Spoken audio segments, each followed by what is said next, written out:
Hello மக்களை, இன்னைக்கு நம்ம பொட்டுக்கடலை உருண்டை எப்படி பண்ண போறதுன்னு பார்க்க போறோம். ஃபர்ஸ்ட் அது எதுக்கெல்லாம் நல்லதுன்னு பார்ப்போம். வெயிட் லாஸ் பண்றதுக்கு நல்லது, சுகரை கண்ட்ரோல் பண்ணும், ஜிம் போறவங்க சாப்பிடலாம், ஹார்ட்டுக்கும் நல்லது, ப்ரெக்னன்ட் லேடிஸும் சாப்பிடலாம். ஸோ இன்னைக்கு பொரியல உருண்டை என்னென்ன தேவையான பொருட்கள் அப்படின்றத நம்ம பார்ப்போம்.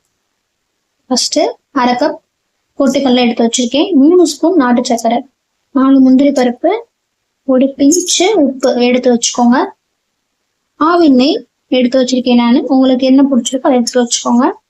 ஃபர்ஸ்ட் மிக்சி ஜார்ல அரை கப் பொட்டுக்கடலை,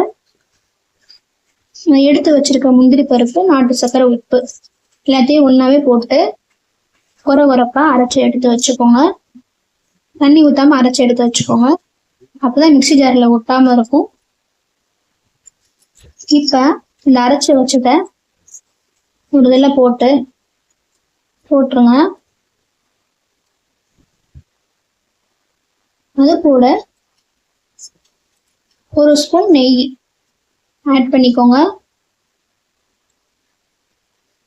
அப்புறம் என்னன்னா, தண்ணி அரை கப் பொட்டுக்கடலைக்கு இதுல பாதி அளவு தண்ணி எடுத்துக்கோங்க.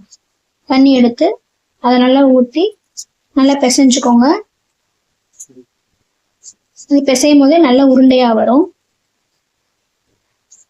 இதை சின்ன குழந்தைங்களுக்கெல்லாம் நீங்க கொடுக்கலாம், பெரியவங்களும் சாப்பிடலாம். நட்ஸ் பிடிக்காதவங்க எல்லாருமே இதை அரைச்சி இது பண்ணாலும் சாப்பிட்டுக்கலாம். Thank you friends. மறக்காம சப்ஸ்கிரைப் பண்ணுங்க, லைக் பண்ணுங்க, ஷேர் பண்ணுங்க.